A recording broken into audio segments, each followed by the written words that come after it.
أعوذ بالله من الشيطان الرجيم. بسم الله الرحمن الرحيم.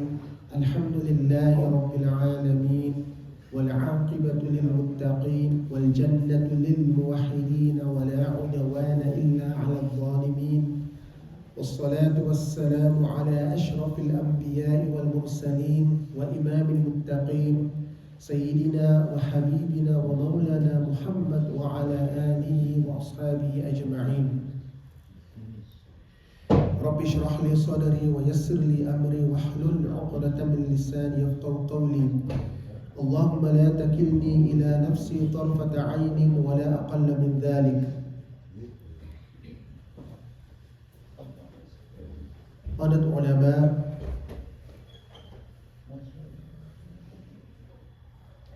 respected brothers and sisters in Islam, and dearest listeners, I greet you all with the universal greeting of love, peace and mercy. Assalamu alaikum wa rahmatullahi wa barakatuh. May the peace, mercy and blessings of Allah subhanahu wa ta'ala be upon us all.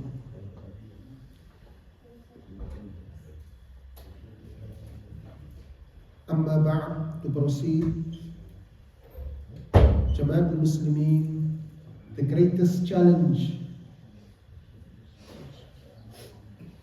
in raising children is no longer providing them with only knowledge.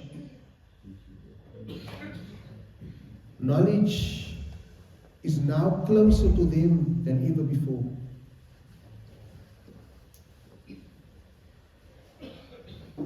They carry it in their pockets. And also, the screens overflow with the knowledge. The real challenge, however, is to instill in them the wisdom to make them good, to make good use of knowledge, of this knowledge. The insight to distinguish between what is beneficial and that which is harmful.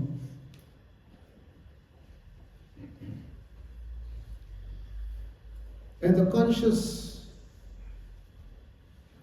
to choose what is right for us, for our children, even for ourselves,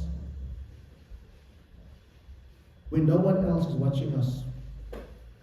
Jamaat al-Muslimin,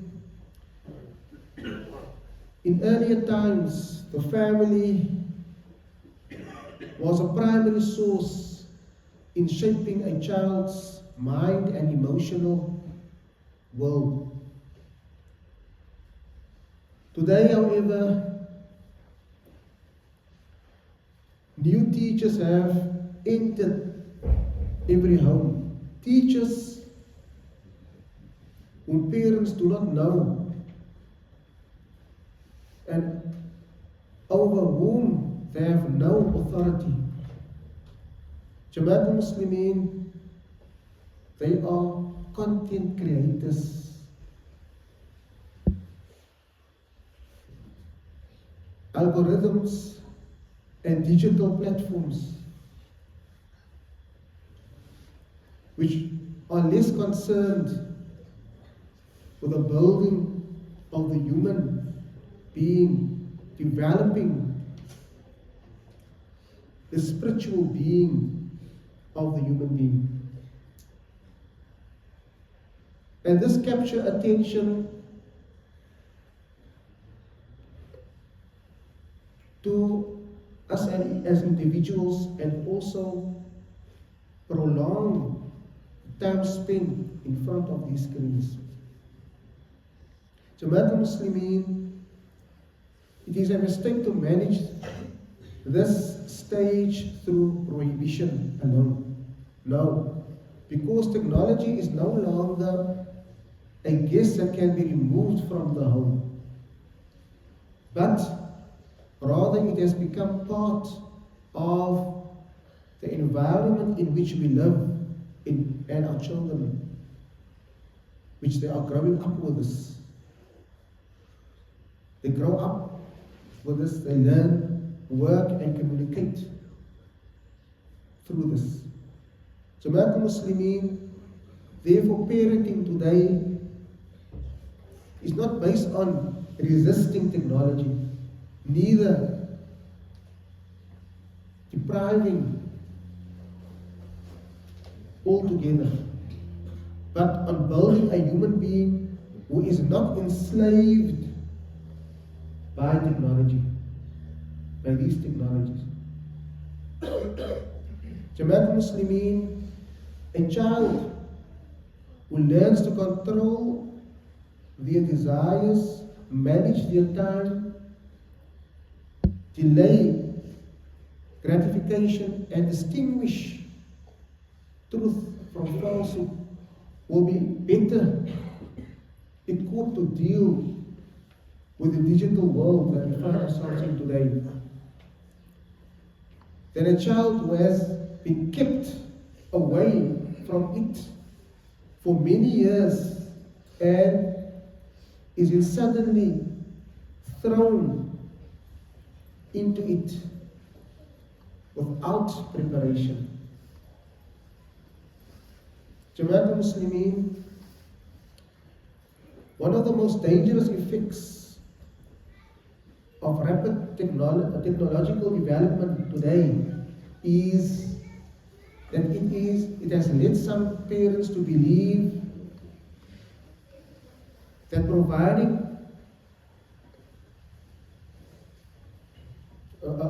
children with devices is a form of care. In reality, genuine care consists of providing them with the standard and principles at which guide them to use these devices effectively.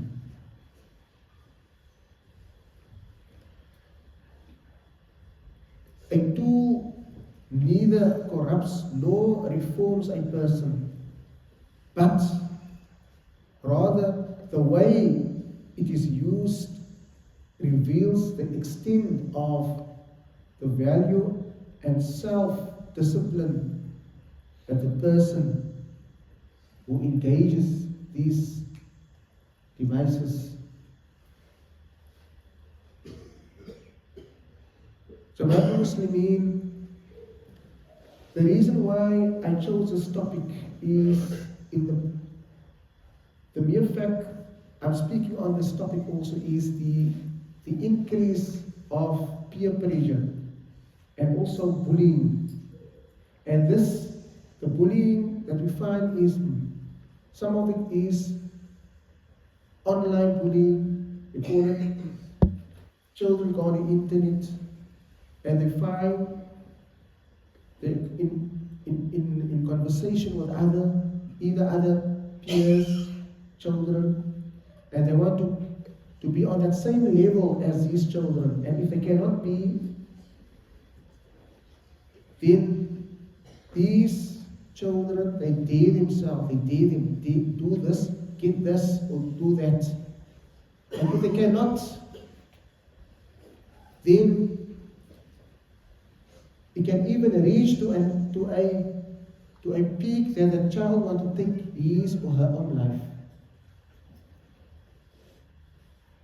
They call it cyberbullying. And Jama'at Muslimin, there are a few instances where parents have been informed of the cyberbullying. Why children are taking their own lives, committing suicide? Because it could be many reasons. It could be peer pressure. It could be cyberbullying. It could be other issues at stake. But here, Jama'at Muslimin, the future will not belong only to societies that possess the latest technology. Whatever we call it will belong to society that succeed in raising a human being who knows how to use technology wisely without allowing technology to reshape their minds and their values and identities. So this Jamaat Muslimin is very important. And only through that person's faith in Allah subhanahu wa ta'ala, his iman, will guide him to use these devices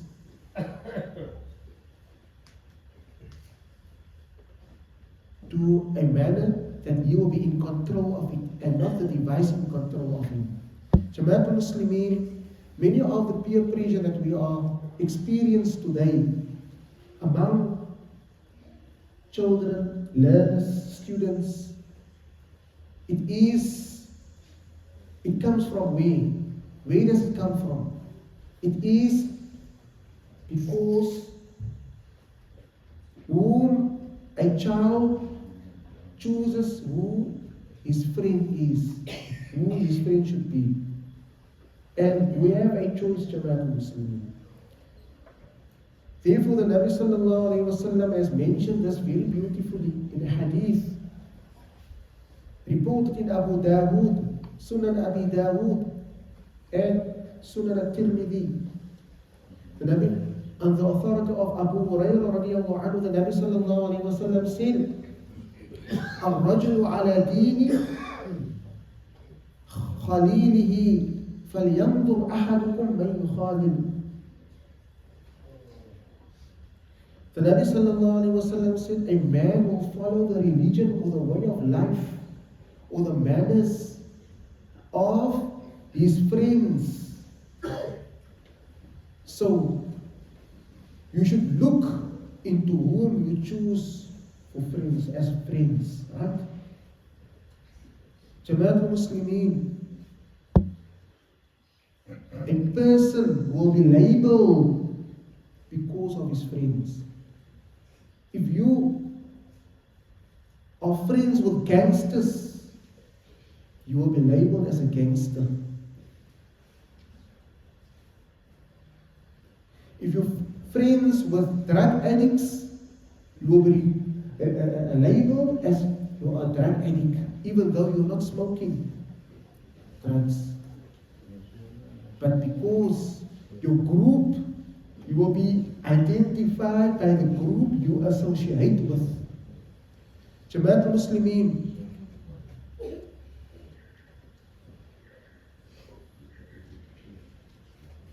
it's important, Jamaat al-Muslimin, that Muslim youth, they need to reanalyze their friendship and make the right choices.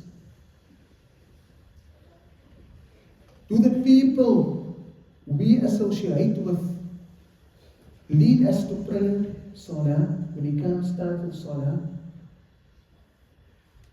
fasting, righteousness, good deeds, piety? Or do we feel embarrassed to practice our faith, our religion, Islam, in their presence? Jamaat al-Muslimin, life is short. We can count on, just now the other day I was standing here delivering a khutbah. 1 week has passed, I'm again here, Jamaat al-Muslimin. And sooner, very soon, we will depart from this dunya. Every day and every moment can impact on our lives, existence, our future existence, in fact. Every moment can impact on our future existence.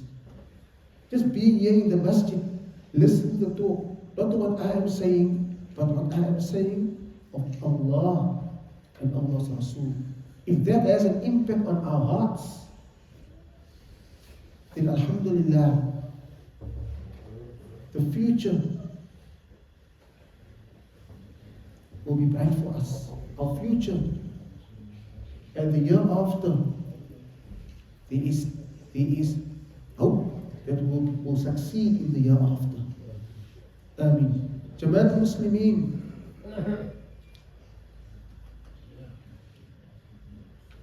The Nabi sallallahu alayhi wa sallam said in a hadith reported by Abu Dawood, and he said that Man ahabba lillahi wa abghada lillahi wa a'ta lillahi wa mana'a lillahi faqad istakmala imanahu, faqad istakmala al-iman. Rawahu Abu Dawud. The Nabi sallallahu alayhi wa sallam said, Jamaat al-Muslimin, if anyone loves for the sake of Allah, and anybody hates for the sake of Allah, he gives for the sake of Allah, and he withholds for the sake of Allah, فَقَدْ اسْتَكْمَلَ الْإِيمَانِ, that person has perfect Iman, he has complete Iman in Allah subhanahu wa ta'ala. Jamaat al-Muslimin, on the day of Qiyamah, it will be a painstaking day. The day when Allah subhanahu wa ta'ala will address mankind, and Allah subhanahu wa ta'ala says, وَيَوْمَ يَعَضُّ الظَّالِمُ عَلَى يَدَيْهِ يَقُولُ يَا لَيْتَنِي اتَّخَذْتُ مَعَ الرَّسُولِ سَبِيلًا يا ويلتى ليتني لم أتخذ فلانا خليلا لقد أضلني عن الذكر بعد إذ جاءني وكان الشيطان للإنسان خذولا. الله أكبر. Listen, Jamaat al-Muslimin. On that day, Allah subhanahu wa ta'ala says, and remember the day when the wrongdoers, they will bite on your fingers out of remorse, regret. And they will say, يَقُولُ يَا لَيْتَنِي اتَّخَذْتُ مَعَ الرَّسُولِ سَبِيلًا. They will say, Jamaat al-Muslimin, why didn't I take, how I wish I took the path of the messenger. Sallallahu Alaihi Wasallam. I've taken this path. The path to righteousness, the path to salvation. Then Jamaat al-Muslimin, he will further say, Ya laytani, Ya waylata laytani lam attakhidh fulanan khalila. Subhanallah. He will say, woe to me, how I wish I've not taken that person, this intimate friend, as a companion.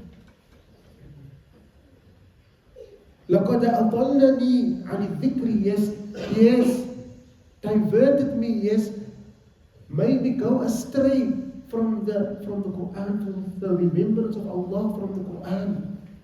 لَقَدْ أَضَلَّنِي عَنِ الذِّكْرِ بَعْدَ إِذْ جَاءَنِي. After it came to me, the reminders came to me. The dhikr of Allah, the reminders, the commands, the admonition. But my friends, they turned me away from this. They said, come with me. We go to the nightclubs. We go out. لَقَدْ أَضَلَّنِي عَنِ الذِّكْرِ بَعْدَ إِذْ جَاءَنِي. After it was mentioned and advice was given, stay away from these places. Choose your friends. On the day of Qiyamah, that person, you will regret and remorse, and you will bite his fingers out of remorse. And Jamaat al-Muslimin, you will eventually acknowledge by saying, وَكَانَ الشَّيْطَانُ لِلْإِنسَانِ خَذُولًا. And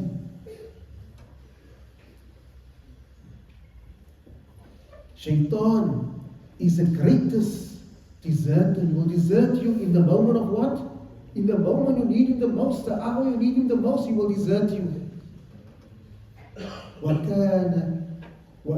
وَكَانَ الشَّيْطَانُ لِلْإِنسَانِ خَذُولًا. Where is Shaitan? He let you go astray. He's not there to help you that day, that moment. You're there in the court of Allah subhanahu wa ta'ala. Jama'at al-Muslimin.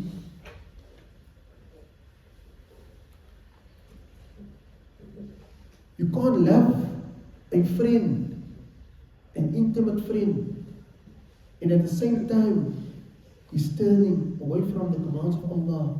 He is leading you astray. He say, try this. That's the most evil part. By saying, try this, try the vape, try the dacha, try the mandrax. That is the first step, Jama'at al-Muslimin. Try. Once you have tried once, it is over.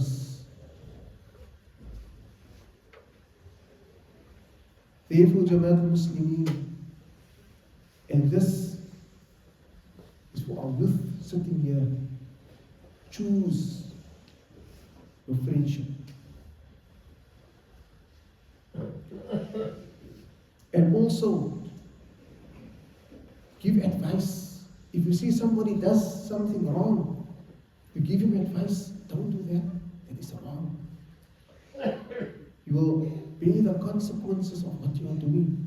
This is wrong. This goes against the religion of Islam, the deen of Islam. Jama'at al-Muslimin, if we claim we love our Muslim brothers and our friendship should connect us, then we should love our Muslim brothers. We shouldn't see that he goes to the discos. We should take him by his hand and say, come to the masjid, or come to the places where we learn the deen of Allah subhanahu wa ta'ala. Bring him where he can benefit, where Allah subhanahu wa ta'ala's rahmah will descend, that will turn his heart. Jama'at al-Muslimin,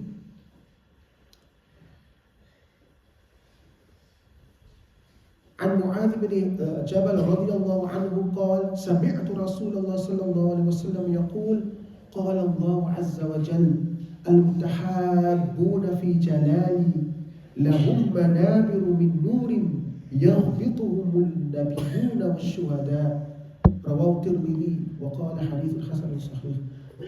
The Nabi sallallahu alaihi wasallam said a hadith that is narrated by Mu'adh ibn Jabal. He said, Sami'tu Rasul sallallahu alaihi wasallam. He heard Rasul sallallahu alaihi wasallam said. He affirmed this by Rasul sallallahu alaihi wasallam. That Rasul sallallahu alaihi wasallam said that Allah subhanahu wa ta'ala says, is a hadith al-Qudsi, for those who love one another for the sake of Allah. For Allah subhanahu wa ta'ala's sake, He's exalted. For Allah they exalted for His sake only and no other reason. Not for the person's money or wealth or the status of the person. And He loved that person for the sake of Allah. There will be, on the day of Qiyamah, Allah says, there will be pulpits of light, manabir min nur, on the day of resurrection, the day of Qiyamah.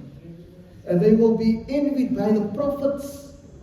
There won't be prophets. They will be envied by the prophets and the shuhada, the martyrs, Jama'at al-Muslimin. Therefore, the Nabi sallallahu alaihi wasallam encouraged us, if you love your Muslim brother for the sake of Allah, then say, I love you for the sake of Allah. Jama'at al-Muslimin, the Nabi sallallahu alaihi wasallam also mentioned around the throne of Allah there are pulpits of light surrounded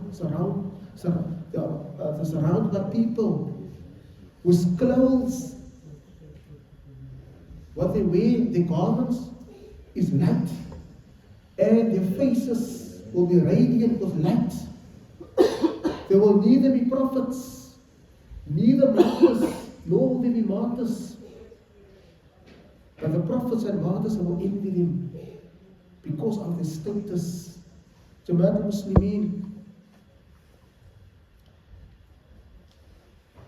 Therefore, a pious person, he once said to his child, he said, "Oh my son, if the need comes to you to accompany men, accompany the one who serves Allah, who is dutiful to Allah subhanahu wa ta'ala. That friend or that companion, he will protect you. If you accompany him, he will make you better, a better person. If your provisions are restricted, he will give you. If you reach out to him, your hand to him for good, you will stretch it further. This is a good companion. If he sees any good in you, he will recognize it in your good character. And you will adopt that same ways. If he sees bad in you, you will advise you with good and conceal, very important, you will conceal your faults. Man satara musliman satara Allah fi dunya wal akhirah. The Nabi sallallahu alayhi wa sallam said in authentic hadith, any person who conceals the faults of his Muslim brother, Allah will conceal that person's faults in this dunya and in the hereafter. Jama'at al-Muslimin, accompany someone whom if you speak, you will believe in your speech. You will believe what you are saying. And if you differ in any matter, if you differ with him in a matter, you will give preference to what you say. This is a true friend, a khalil, an intimate friend. Jama'at al-Muslimin. So much so, when that friend becomes sick, for years of that, where is he? What happened to him? You will visit him. You will visit him. Where is he? I don't see him around. Visit him.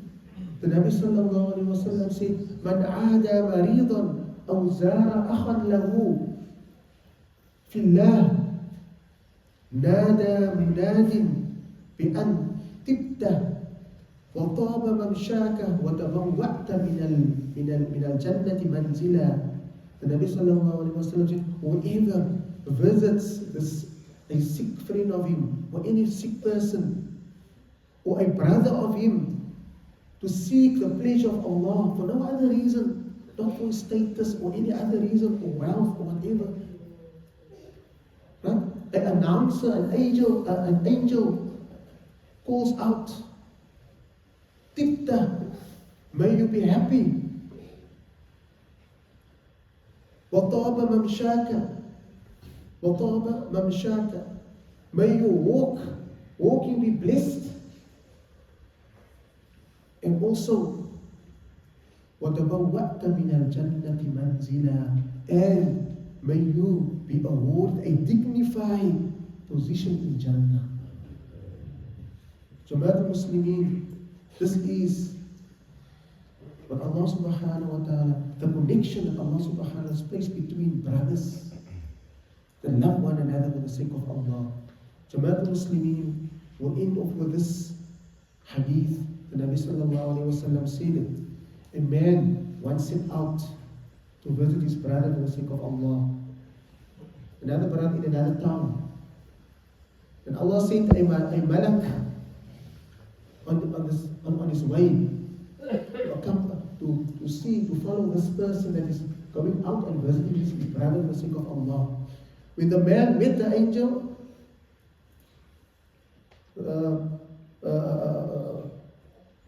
the angel asked him, where do you intend going to?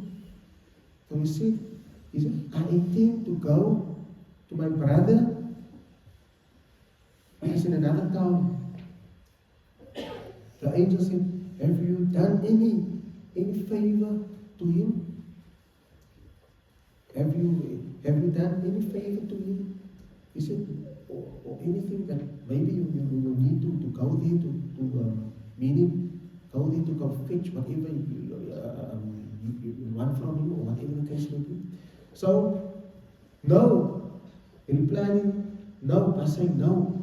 I have no desire except to visit him because I love him for the sake of Allah. I love him for the sake of Allah. Thereupon the angel said to him, I am a messenger sent from Allah subhanahu wa ta'ala to inform you that Allah loves you as you love your brother for the sake of Allah. Jama'at Muslimin, we ask Allah subhanahu wa ta'ala to make us true brethren for the sake of Allah. That whenever we see something wrong with our brothers, even in our midst, we feel it within us. And when we came to Jama'at Muslimin, on one occasion, Umar bin Khattab radiallahu anhu, he led the salah as was the Imam, the Khalifa, Amir al-Mu'mineen, and he missed a person. Whenever he turned around, he missed a certain person that he used to frequent the masjid, and he couldn't find him. So he went to go and visit him. He first asked, who is this person? And he found out where this person lived and went there. And as Sayyidina Umar radiallahu anhu, he wanted to visit this person because he thought maybe this person is sick. He was sick actually. But before Sayyidina Umar, before he could knock on the door, he could hear Sayyidina Umar's voice. And he said to his wife, no. Get out of the bed now. Wait, it's Amir al-Mu'mineen. He dressed himself and he made himself presentable because Amir al-Mu'mineen, he is going to knock on the door now, he's going to come to my home. And he knocked. So now Umar knocked and he opened the door. So Umar said to him, you can open the door, rush and open the door for me. But what about Allah? You're not in the masjid. He said, but Amir al-Mu'mineen, I was sick. So he said, but you can open the door for me. You can walk down the door and you can open the door for Amir al-Mu'mineen, but you can't leave your home to make salah in front of the Khaliq, Rabbul Alameen. So the person, he was dumbstruck, subhanAllah. This Amir al-Mu'mineen Umar bin Khattab radiallahu anhu taught him a lesson. Jama'at Muslimin, this is true leadership. We ask Allah subhanahu to guide us, to grant us understanding. May Allah subhanahu grant these few words to find place in our hearts. May Allah subhanahu grant us tawfiq. And also, may Allah subhanahu wa ta'ala steadfastness, istiqamah in whatever we do. And very important, Jama'at Muslimin, may Allah subhanahu wa ta'ala unite us, unite our hearts as true Muslims, loving one another for the sake of Allah subhanahu wa ta'ala. And may Allah subhanahu wa ta'ala alleviate the sufferings of the Muslims throughout the world in Gaza. And may Allah subhanahu wa ta'ala liberate Masjid al-Aqsa. May Allah subhanahu wa ta'ala grant victory to come soon, Ameen. And we are most certain that victory will come, Ameen. Wa sallallahu ala Sayyidina Muhammad wa ala alihi wa ashabihi ajma'in.